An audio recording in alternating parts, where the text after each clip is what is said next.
Of the two Barbarian sets, Immortal Kings by far outweighs Bulkathos in terms of usefulness, both for the Barbarian as well as for other characters. This is because it combines solid enough bases with a good partial set mod and the fairly standard style of class-specific global set boosts. Add to this the fact that most of the key parts outside of the helmet and armor are relatively common to find, compared to other class sets at least, and you have a recipe for something fairly nice. Now, the global bonuses are not too special. They are your standard class-specific set bonuses, with plus skills and resist being the cornerstone, and then a handful of miscellaneous mods that apply to the class. In this case, attack rating, a chunky amount of life, and a little bit of magic damage reduction to just round it out a little bit. Where the set shines though, outside of the obvious glow, is the individual parts and partial set bonuses they have, which, if you've noticed, we've been hovering on the least impressive of Immortal King's Will. The only part without partial set bonuses, but it's still not a terrible part of the set, since it not only triggers the partial bonuses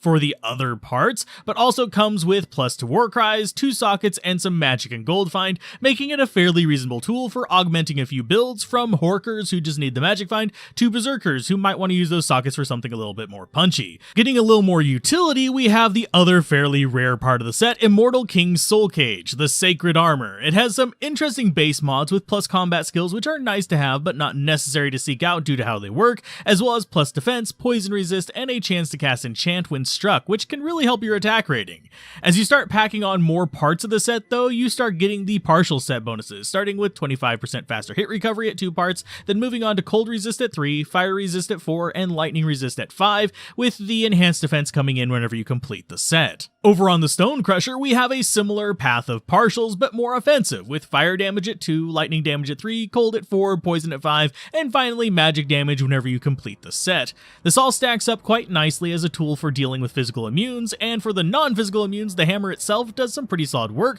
with decent damage, especially to demons and undead, natural increased attack speed, variable crushing blow, and 2 open sockets on top of that. Oh, and it's also indestructible, which means no worries about repair costs. It's one of those weapons that gets overlooked a lot because it's a set item, but really is one of the better two-handed weapons in the game, especially if you're on a budget. To continue the parts that characters other than the Barbarian should keep an eye on, we have Immortal King's Forge, the War Gauntlets. Their natural stats are okay, with strength and dexterity for help reaching those more extreme requirements for parts of the set, as well as some of the token defense and charge bolt whenever struck that are just kind of there, though this set, like many set gloves, start looking better with partial bonuses, with 25% increased attack speed at 2 parts, which is higher than most gloves can get in the game, with the exception of Deaths and Saigons, and as we move on to 3 parts you get some token defense, but after that we get some life leech at 4 parts and mana leech at 5, with the freeze target slipping in upon completing the set, so only Barbarians can get that part. Over on the belt, we have a similar stat boost, though this time just in the form of strength, but we also pack in some lightning and fire resist, which are pretty handy to have as they're desirable resistances.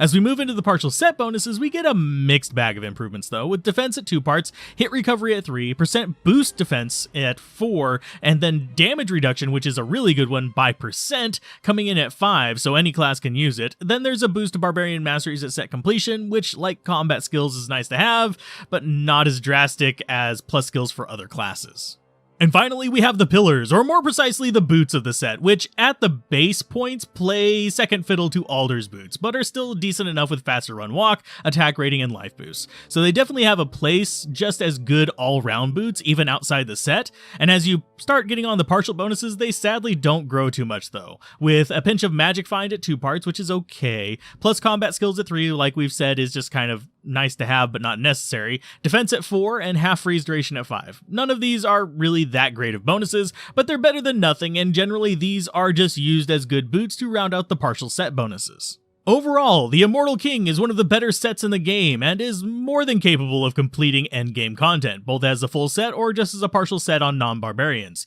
This, Talrashas, and Tranguls are generally the measuring stick I use as to whether a set is good or mediocre at endgame, since they're strong enough to do what you want without contributing to power creep. And as always, a special thanks to the channel supporters for making this content possible, and if you'd like to help support the creation of new content and have your name here on screen, you can find links to the Patreon in the description or use the join button down below to join through YouTube itself.